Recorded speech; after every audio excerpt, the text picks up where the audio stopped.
Everybody. We are back here with the NDPP crew. I'm Jen. I'm one of the coaches, and I'm also here with Jen and Ashley.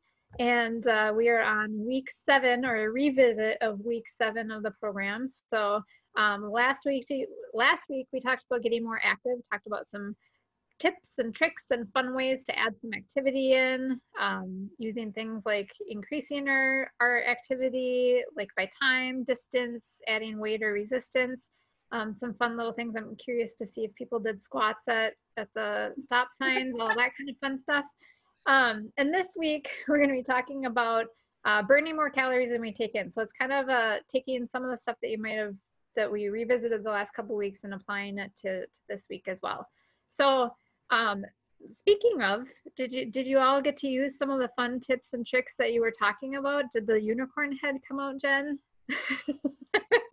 Oh, my unicorn head did not come out, unfortunately. Okay. But I have it readily available, that's for sure. Good. Any squats, Ashley? Any funny looks from the passerbyers? Not outside. Inside.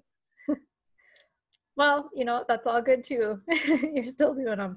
I did a lot of walking in place, got some extra steps in that way. So I did use my tip this week of doing that. Did some kickboxing moves here and there too between things. So that was kind of my fun addition this week when I got frustrated. Yep. Yes, take it out. Mm-hmm. So, well, good. So like I said, this week we're going to be talking about burning more calories than we're taking in. And so when we're talking about this, we're thinking about if we want to be losing like 1 pound a week, that's 1 to 2 pounds is a healthy rate at which to lose weight. And so, excuse me, I don't know what's going on with my voice right now. But 1 pound of body fat is about 3,500 calories. And so if we're looking at that in a week and we break that down by 7 days, it's about reducing our calories by 500 per day, right? So not having to go crazy and take that all off in 1 day, but being able to spread it out. And so we can use the info that we learned the last few weeks or reiterated with our tracking, because that's going to help us understand how things are, what we're taking in and what we're putting out. And then we can determine if we have any changes. So when we focused on tracking earlier what we ate, we only really talked about the idea of tracking what we were eating and when we were eating it. We really didn't get into stuff with calories. And so I want to talk to you, and I know we've kind of brought this up a little bit, but we didn't really dive into it. But when you're trying to figure out what's in your, like how many calories you're taking in a day, what's your favorite way to go about doing that? Or what would you advise Jen and Ashley for kind of figuring that out for yourself? Well, I'm going to kind of contradict our program slightly here, which I don't want to do, but I have a personal training background. And so that's probably like my go-to is figuring out like our body fat percentage, doing our body comp, and getting our calories that our body burns in our sedentary state according to like our personal training guidelines, which I'm certified through, which I know don't necessarily match up to NDPP, but there's numerous ways to find that. So that's kind of how I do about my guidelines, I guess, is going off of, my height, my weight, my body fat percentage, and working that way into it, how active I am. Okay. Ashley, do you have any additions on that at all, or any way that you kind of look at determining? And obviously you're also taking into consideration being pregnant right now too. So how is that? Because we may have some other people that have or are facing that, but. Yeah. I mean, I like using my phone and my watch to kind of tell me like how many calories I'm burning, and then I can kind of structure more of, what maybe I'm eating and how many calories I'm taking in by that. And I know there's also like, I think we talked about like MyFitnessPal and some other apps where it's like, if you do even just put in kind of like those metrics that Jen mentioned in terms of like your height and your weight, and then kind of what your goal is, which in a healthy weight loss, like you said, of like 1 to 2 pounds. And like, so it kind of calculates that for you, which I think is kind of nice. I mean, you can figure it out on your own if you're willing to go that pen and paper route. I just think a lot of times that's not convenient for people, so they don't necessarily do it if they have to do it that way. But and then yeah, like with pregnancy, I would say it hasn't really changed too much, but part of that is because as I was needing to eat more calories, then we kind of headed into this state where I wasn't working out as much because I'm not at work. And so they kind of corresponded, where I don't feel like I started, you know, they say you should start eating more, especially in your third trimester. And so I haven't really felt like I needed to or have been eating more, but I have noticed that like my activity level has gone down. But if I were to have kept teaching as many classes and things as I was going to, I definitely would have had to readjust and kind of look at making sure that I wasn't expending too many calories to the point where, you know, providing for me and baby was not good. So right, because you're certainly not in a place where you're trying to lose weight right now. I think that's possible.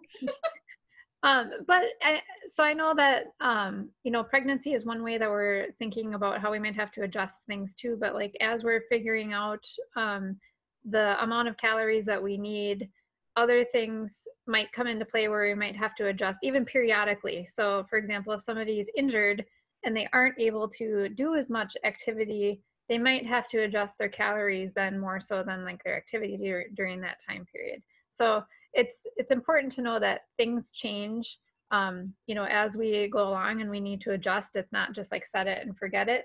It's not like a crock pot. We have to kind of come back and revisit. And then another thing that I know that I've talked to people about during the program is this idea of this isn't a one and done also, because as you start to lose weight, you have to potentially adjust some things too, because your body is going to be burning things differently. You're going to burn calories differently when you're 240 versus when you're 220, you know, or whatever that weight is. So that's a good point to bring up as we're moving through this. So when you're going out and, you know, finding your food, and I know we kind of talked about this a little bit before, but how do you go about you know, looking, I guess, to build your calories for the day? Do you use like the package info? Do you use mostly apps? Do you know, how do you figure out your calories that you're taking in for the day? I mean, we talked about like how you set that, but how do you actually monitor it throughout the day? Probably do a lot of like label reading, but I'm very typical about what I eat, kind of the same stuff all the time. So it's pretty easy to plan my day knowing that, you know, if I have a banana for breakfast, like it might be the same thing every single day, but then you can kind of pre-plan ahead. And I try to plan the night before too, like if it's something that I've had to cook or whatever, try to factor in those calories if I'm eating leftovers, or a lot of times I just like round up in my head, which is horrible because I probably don't round up enough or and eat more than what I actually am logging, but at least I logged something, right? But labels are huge for me, so I'm a big kind of label reader. Mm-hmm. Great. Ashley, are you, I know we kind of talked about this, I think, before, and you kind of know the things and whatever, but any other ways that you determine the calories and such that you're taking in? Yeah, I guess it's more of like a guesstimation. It's not a very exact science, but kind of like how we talked about before of like just building your plate with different types of things and kind of knowing generally like your grains are about this much, your veggies are about this much, your protein is about this much, and kind of like portioning it out to like, I don't know, fit in your plate well and like, you know, kind of visually see the calories, even though you might not be like, well, that's exactly, you know, and it's not going to be pinpointed in that aspect, but when you can see like, you know, you don't have like 3/4 of your plate full of rice or something and then like a little tiny thing of, I don't know, for me that visual aspect, and then just seeing that you're getting like the variety of those nutrients and stuff too is not, you know, exactly calorie specific, but Well, and I think, you know, as you get used to, you know, doing some of these things, I would say that like there are things that I don't, you know, measure as much because I'm very used to it and I know exactly, you know, or pretty exactly what I'm eating because I've been eating the same thing for so long. But, you know, using, if this is new to you and you haven't been really kind of paying attention to those serving sizes, using some of those mechanisms, like if you look on a label and it says, you know, a serving is 1 cup, then making sure to measure out what that 1 cup is. I know that was really huge for me when I first started, because I thought that I knew how much I was eating. And then I found out that I did not know how much I was eating. And then not only that, but like looking, you know, again at those things like not only the calories, but the fats and the sugars. And, you know, was I maybe eating something that said it was lower in calories, but it was higher in sugar, which was then also kind of causing me other issues. And so, you know, not being afraid to use the measuring cups. I still pull out measuring cups, and I still pull out the measuring spoons every morning. I measure my creamer to go in my coffee, because I know that is one place that I will be far more lenient if I don't measure it out. I have to measure, and that's for me, you know, like, I think you should try it like just a tablespoon, or like, what is a serving, 2 tablespoons for Jen, and she can. Every time I put creamer in my coffee, Justin looks at it and he's like, do you want me to measure that? Because that's like half a cup. And I'm like, it's all I get. So I'm going to have my half cup of creamer and that's it. Like, I give myself maybe 2 cups of coffee a day. I only have a 2-pot or like a 4-cup kind of thing. And I have big coffee cups. So, you know, it is bad. It's like my one vice. But hey, if I can pick on him, he doesn't watch these videos, so I can say when he puts creamer in his coffee, he drinks just the creamer. He pours enough so we can have probably about a tablespoon of just creamer by itself, and then puts the coffee in. Yeah. It's a joint issue of he's my crutch and I'm his crutch. And I will say, I stopped buying creamer, and I like black coffee, so, you know, we're getting off on a tangent here, but I used to just drink black coffee and was perfectly fine with it until I started dating Justin, and then he had to have creamer, and so he's part of my problem. Yeah. Part of my problem. I love him, but he's part of my problem. It's true, though. I mean, it is really hard when you're trying to do these. That's another component that makes these things challenging, when you have somebody else in your household who maybe is not always paying attention to those things, or maybe complains because you're like, oh, you're gonna use ground turkey instead of ground beef. You know, that was my kids for the longest time. Didn't even know they were eating it, and they saw me make it one day, and they're like, what? And I was like, you've been eating ground turkey for a year. So it is a challenge. And so, you know, kind of working around that, or maybe compromising. And Jen, I think it's totally fine if that's your one thing. It's just that idea of, are you tracking it, right? Like, I just measure because I know that I wouldn't track it otherwise. I'll be honest, I do not track. I call that as my bonus through the day, because if I tracked that, I'd be super probably depressed. So I just don't track that one thing. I track everything else. But again, you guys, I'm a realist here, and it is a struggle. Yep. I just pretend that I don't drink that, but I'm really good about everything else.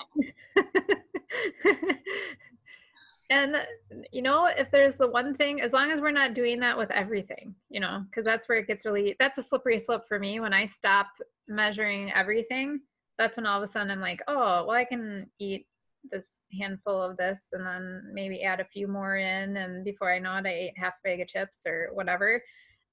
So, you know, not being afraid to go, I guess specifically my message is not being afraid to go to that. If you feel like you're having a hard time figuring that out or controlling it, or you're wondering, wow, I feel like I've really been choosing the right foods, what's going on? Maybe go to the measuring mechanism and really get it down then, so that you can have an idea of what you are taking in, so that you can also then balance it out with this, what you're burning. So. And I really think you'll be pleasantly surprised when you start measuring. Like, it's like a heaping pile of, you know what I mean? Like, you're rounding over and doing that throughout the entire week. That adds to an extra cup or 2 cups of cereal or something like that. So I think, you know, it is an eye opener. So when you really are starting to be kind of picky and choosy and wanting to lose the last like 5 pounds, you know what I mean? Like, that's it for me. Like, all I'd have to do is get rid of creamer and I'd probably have it made. But yeah, measuring is huge. I think once you hit that plateau, it's. and we don't really think about what the serving size is a lot of times. It's like, oh, it's this many calories. And then you're like, oh, well, the serving size is a third of a cup, not a cup. Right. And not really realizing that you were maybe doing that with a few extra things throughout the week. And Yep. Or realizing your serving is of a cup of cereal, not your bowl. Like, I think as a kid too, like you think of like, what's a serving? It's what I put on my plate. But in reality, you might have 4 servings there. Or, you know, that's kind of when I count crackers and they allow you to have 45. Justin's like, you're counting 45. I'm like, yes, I'm counting 45. And I'm counting 48 because that's a half of a cracker. And this equals this half of a cracker. Like, if I can have that many, I want to eat that many. Like, if it tells me I can only have 3, I usually like put the box back. I want something that I can eat a lot of. I'm the same way. It's a mind thing for me. I need something that I can have multiple things of. And actually I've been really pleasantly surprised as I've measured. There are definitely the things that I was like, wow, I was eating way more than a serving of that, like, you know, the whole bowl versus cup kind of thing. But there's other things where I'm like, I can have more of that, you know, because I measured it and I was like, oh, I can have this. Or maybe if I have like rice is a big one where I'm like, well, I like rice, but if I add in a whole bunch more veggies, like that's going to be, I can still be really full and not have to eat all the rice kind of thing. You know what I mean? Like, or eat the serving, but not have to heap up on rice kind of thing. So there's a lot of things that you kind of learn, and you learn the tricks to make sure. And it's just, it's a process and it's a learning curve, but it can definitely be helpful with that. So, so when we're talking about the food piece, then making sure again that we're measuring things out, or we're looking at how many calories we're taking in. So, for example, if we had like a breakfast and we had a cup of oats, 2 cups of water, a little bit of cinnamon, like a sprinkle of cinnamon, and then we took a cup of skim milk and we had a cup of coffee, and we divided the milk with the coffee and the oatmeal, we'd have about 400 calories. So yeah, it takes time because you have to add things up, but then you at least know for the day, this is what I had, and then you can kind of move on to the next thing. And then recording it. So obviously if we don't record it, then we can't look at that compared to our activity and figure out where we're at with burning and taking in. So what are some things that if we're looking into the next part, which is the activity part, and knowing how many calories we're burning, what are some things that people need to keep in mind for how they burn calories individually? Because we know that it isn't the same from person to person. Mm-hmm. So what would you encourage people to be looking at for how many calories they burn? Well, I don't wear a device, and I know we've mentioned that before. So like I use an app, like not even an app, sorry, a website. I just Google exercise calorie calculator, and it's from like WebMD is the site that has it. It tells you to put in your weight and the amount of activity that you did, and you can pick your activity. Most of them are very specific as well, like going by your age, your height, and things like that too, which can kind of like break that down a little bit more specific for each person. Mine's very generic because I'm sure obviously me doing 20 minutes of like a spin class is going to be different than Ashley's 20 minutes of a spin class. You know, when you're taller, if you weigh a little bit more to your normal, you can burn more calories that way. Just think of like a guy who is like 6'2" and like 260 pounds, like they're burning way more calories than my little 5'4" is doing like an hour class. So kind of keeping that into, you know, I guess you're going to have to go online, do some more research, try to find some sites that you can kind of pick your activity and what you're doing, or try to do like your calorie fitness apps too, like your devices. I think a lot of people have those, probably more than we think. So, and I think when you set up like your Fitbit and maybe even your Apple Watch, but you put in like how old you are, your activity level that's in there, your height, your weight, and all that kind of stuff. So it really like kind of helps you with your activity too. If you set a class on there for 30 minutes, it probably kind of give you a ballpark range, but again, it's not 100%. It's like almost like if we're measuring our food, right? And we kind of round up or down, it gives you a ballpark. You might burn more than that and you might burn a little less than that. So even when my tracker used to tell me I would burn 600 calories, I'd be like, yeah, I don't know if I burned 600 calories. I think I probably burned like 450 or 5. And so I would log a lower number knowing that I might have burned more so that I could kind of stay successful along my weight loss. Mm-hmm. Yeah. Do you have anything, Ashley, you want to add in, or? Yeah, I think like with what you're saying, Jen, and it's like kind of tricky, like, because I've done it on apps before I had any kind of like more of like tracking device where you would just like type in like, oh, I did 30 minutes of the elliptical, or I did, 60 minutes of strength training. And it just like kind of shoots out that like ballpark number. And it's, it's very like, okay, well, you think like usually typically if you're a little bit younger, your metabolic activity is going to be a little higher. So you are probably going to burn a little bit more than someone who maybe say is like your parents' age or something, just because as time goes on, our body just doesn't metabolize things as quickly. So you kind of have to take take those things into consideration. Like you can't do the same thing you did when you were 20 when you're 40 and expect the same results. Like that's just not how life works, which is like a sad reality. Like I don't know, I think of like what my grandma eats in a day, and like she's not super active and she's like 85, and like that compared to like what I eat, I feel like I eat so much then. But like I have to realize that like my metabolism is way higher than hers, and then what I do for a job, and then what, she's mostly at home in her like condo area, she's not getting a ton of activity all day. So just kind of different things to think about, and that knowing that those things are going to change, kind of like how we have to reevaluate our food, we have to reevaluate kind of where our body is at in time and space, because those things that you necessarily can't really control either. Right.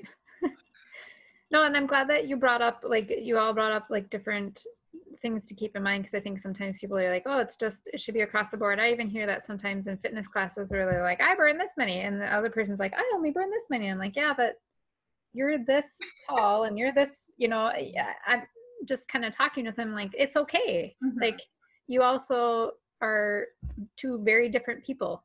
And not only that, but it also, depends on their exertion level. Like some people really kind of are going all out, and some people are going the moderate, and which is okay too. So it's like there's a lot of different factors that go into it, but looking at things like you all said, your height, your weight, your gender, your age, those types of things, how much your pace or exertion level are all going to make a difference. And you mentioned like the apps or the phone or the wristwatch gadget things that I lost the name of. Yes, thank you. Or even like sometimes when you're on the machines, if you're on a machine like at a gym or something, oftentimes they can give you, if you can, and you can put in things like maybe not all of it, but you could at least put in like what your weight is, and it gives you a ballpark of things. So it can give you an idea of what you're burning for those things. So a lot of them have heart rate on ours, at least here at the Y, logs by your heart rate too. So you get a little bit better idea of what your calories might be. I was going to say on there though, some of them aren't as specific. That elliptical, I can be on that bad boy for an hour. This was years ago when I started here, and it told me I'd burn like 900 calories. What? I don't think so. So I'm just saying you also have to be realistic, because it was just like, we've talked about the elliptical, and I love it, so don't get me wrong if you guys are big elliptical fans, but you're just like, you're like having fun for like 60 minutes, I mean, I was sweating, don't get me wrong, but I don't think I've ever burned 900 calories, even in like one of our hardest fitness classes. So always kind of keep that. If you're not putting in like your age, your weight, tracking your heart rate, and you feel like you burned, 900 calories in 45 minutes, also let's be realistic on that too, that might not necessarily be the case. Not to be a Debbie Downer, but Yeah. Well, no, and I think, but that's that, and I'm glad that you have brought that up with both the food and the exercise, Jen, because it is really important to know that some of these are just, they're guides. They're not, hard fast, this is exactly, but it can give you a ballpark. But it's better probably with your activity to underestimate the number of calories, and then with your food, especially if you're not able to measure it or you're not measuring it, to overestimate and say, okay, well, I had this, I've done that before, like when I've been out somewhere and I can't measure something, but I know that it probably was, based on, like the hand test or whatever, that it was probably about this. And then I usually add a little bit onto my serving size just to say, I think that it was probably this, instead of erring on the side of less. And that seems to have like served me well, because then I wasn't trying to fool myself into thinking that I still had a bunch more calories or points, or I use points, but to burn than I did. So that's definitely very good advice. When we're talking about then, okay, so we've talked about this idea of, or reiterated this idea of tracking our food and tracking our activity, and now we have to like talk about how we kind of figure out the difference between. So if somebody is already feeling like I'm at the lowest amount of calories that I have, what are some ways that we could potentially cut down calories without having to actually cut out food? Can you guys think of anything or share any ideas? Get rid of your creamer. Energy drink. Hey, yeah, I had one like on Saturday. I would say just don't drink your calories. That would be a great way that that's probably why I don't log my creamer. We're back on this for a minute, because I drink not food, and it's the only really calorie that I drink. Other, I have water. The other thing is only 10 calories. So that doesn't really count either. So, so it's mostly water. So when it's something like that, we're together. If you guys didn't notice, we are totally at the Y, getting the Y ready for you guys to be back. So it is so weird to be like next to the person that I can look at her and talk to her. So I can feel her judging me greatly over my energy drink. I've done that before, so I had to laugh. But yeah, that's how I would say cutting out your calories without limiting your food. I would say just try to cut your liquid calories down the best that you can. And maybe even like added things, if you're adding a little bit of like sugar or brown sugar to your oatmeal or something like that, maybe use like half the amount, maybe put some fruit in instead to supplement some of that sweetness. Any ideas? Yeah. I feel like the drink thing is like the biggest thing. Like I feel like there's so many people that, they either have like their morning Starbucks or they have like their nightly drink, and it's like you don't think about those things like adding up. And even like you said, I'm sure some people don't even feel the need or like think to track it either, because it's not something that they're chewing and like that takes time. It's mostly just like I have it and I drink it and whatever.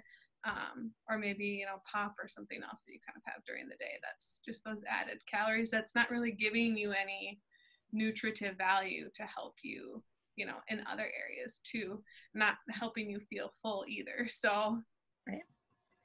And I think too, like you mentioned Starbucks, like we don't realize, like even if I know you can't get like a coffee at, Quick Trip and stuff right now, but even those ones, some of them can come up to like 500 calories.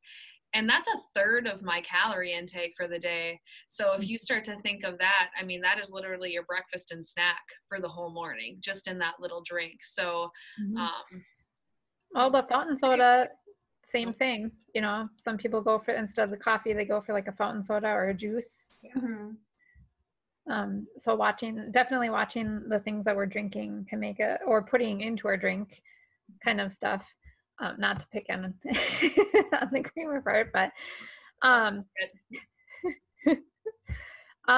so a couple other things that I can think of too that we can potentially pay attention to would be like looking at how we're cooking food. So I know my family grew up using a ton of butter. Like it is everywhere, right? And I like butter, but I learned that I can still have things without butter or without as much butter. So, my parents are still like big, have butter on your sandwich, even if you're having peanut butter or if you're having Miracle Whip or whatever. I don't understand. Butter and butter, just no. My mom used to do that. you know, and I don't have anything against it, but I'm saying if you're trying to find a way, Right. you have to kind of start and pick and choose what are the things that you can live with and what are the things you can't live, you know, that you can live without. And so, you know, is it, and maybe only have it a couple times a week as a treat to yourself instead. Or my significant other likes to sometimes cook with butter, and I'm like, can we not cook with butter? Can we use like a cooking spray, a light cooking spray to to, you know, put stuff in the pan with or whatever. And which he's been more than happy to, like, whatever. He's like, I just never really thought about it, you know? And so, you know, things like that. Or like, can you bake something instead of fry it? Can you grill it instead of, you know, whatever, you know, any of those different things. So that some of those types of ways that we cook things can also make a big difference in adding fat in, and it can still be just as flavorful without having to, you know, add all the, you know, be cooking it in a lot of fats or oils or things like that.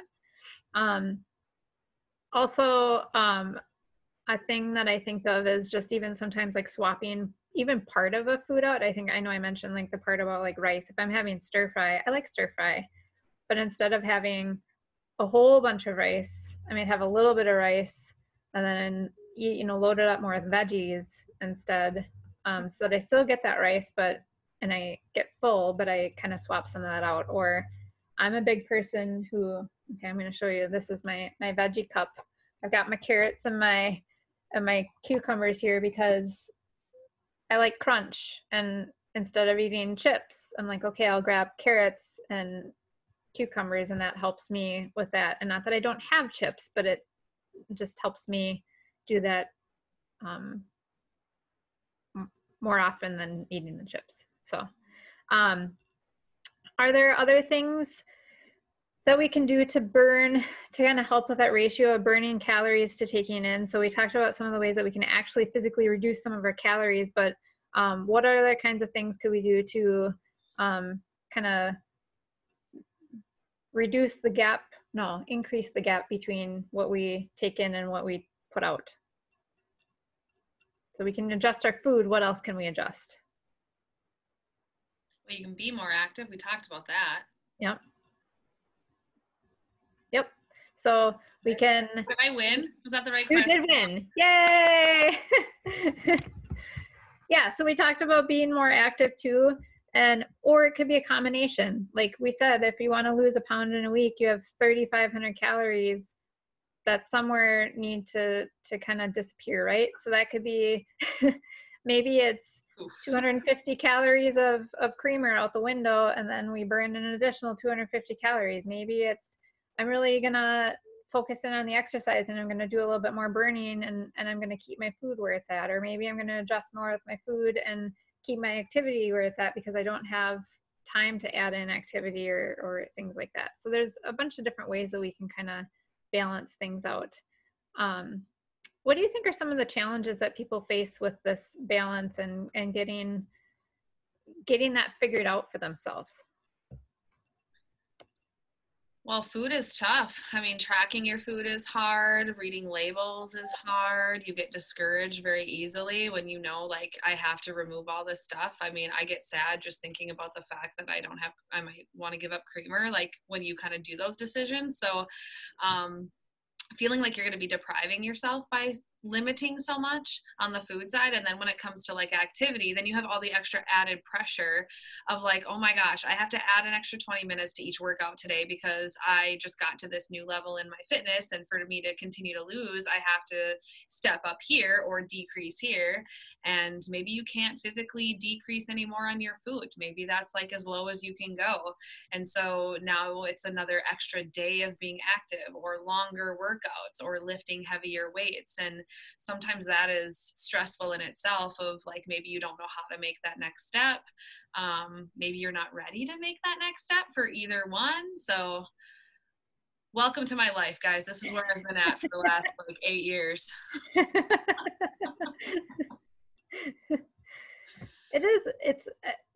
I have had that conversation with a number of people. Like I'll bring up my mom, and we've had this conversation. She has over the years tried different things, and and she gets really frustrated because she's like, but I don't want to give up, I'll use the butter for the example. I don't want to give up the butter. And I'm like, well, don't give up the butter, but then what else are you going to adjust? And like, you have to decide what do you really want? Like, what is your why? And I know we've talked about that before. But like, why are you doing this? Why are you doing this? And because your why has to be pretty strong. Not the why building. I mean, that's a really cool place too, but like your reason for doing this.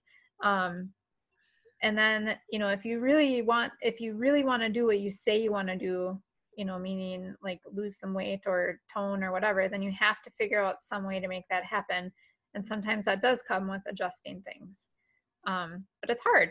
And, my mom's like, I just want to pout. And I'm like, and you can pout, but you ultimately have to choose what you're going to do.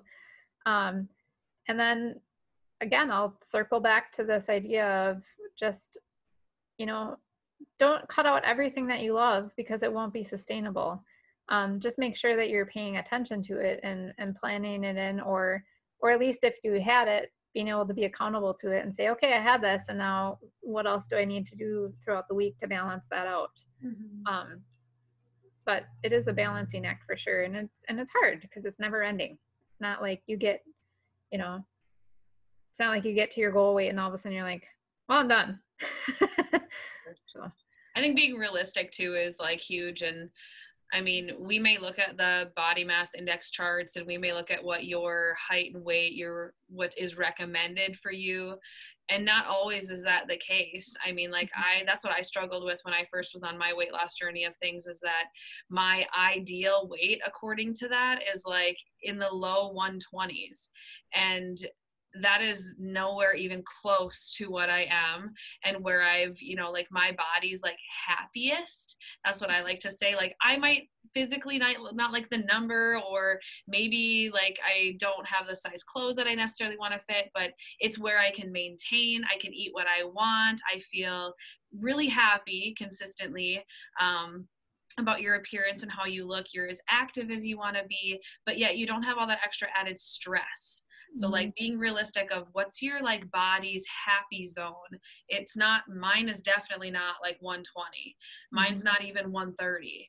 Okay. So I think also finding that realistic, like you look in all these recommendations and where you should be at, like for my height, weight, age, and everything on the BMI charts, I'm considered overweight. And so I think like that's huge too, is like really being aware of where you're getting your information and focus on you and what works the best for you individually.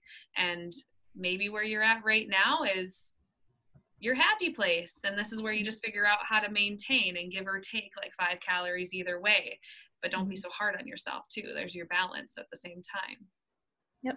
And having that conversation with your doctor, your personal doctor who knows you and knows your health history, and a lot of the people in this program, yes, we're talking about weight loss, but we're also talking about other numbers, right? We're talking about their all kinds of medical numbers that kind of play into this, and where are they at in terms of their pre-diabetes. And so some of it isn't even all about losing a whole bunch of weight, it's that 5 to 7%, but it's about trying to regulate some of those numbers to make sure that they're within a healthy range that way. So there's also a lot of those non-scale victories that people can look to that are really great. Like one of the things that was really helpful to me, Jen, when I was going through my journey too, is I did measurements and I did like the body fat stuff, and that was so fantastic because it was helping me see the things that I was doing that weren't just about the scale, because sometimes the scale didn't move, but these other things were moving. Like I was seeing that I was getting definition, and I was getting, like my measurements were getting smaller. And then I got to the doctor, and for the first time in years I had low cholesterol, and I was like, oh my gosh, like celebration. So, yes, we've been talking about weight loss, but also think about some of the other things. Maybe it's that you've never been able to walk a mile and now you can walk a mile or a half a mile, or you've never been able to, lift a certain amount of weight and now you can do that. Like those are things that are good, and they are showing your progress. So even if some of these other things are causing challenges right now, chances are you have some successes somewhere too. So look at those when you feel like you might be struggling, because it can really help you see how far you've come. So, any other tips or tricks or anything for today from you all? No? Yeah. I know. No, it's all good. It's all good. You've given a lot today. So I appreciate it. And we hope that you, again, you'll see this online. Please do, again, interact, ask us questions. If you're really struggling with this balance piece of like, okay, I have these components and now I have to put them together and I'm just not sure what to do, please reach out. You can put a message on the board, or you can private message us, and we can help you figure that out, because it isn't, I know we make it sound maybe really easy, but we recognize that it isn't super just click and you're done kind of thing. So we are here to help you. Keep up the good work, and just hopefully you have a fantastic week. Thanks everybody. Bye.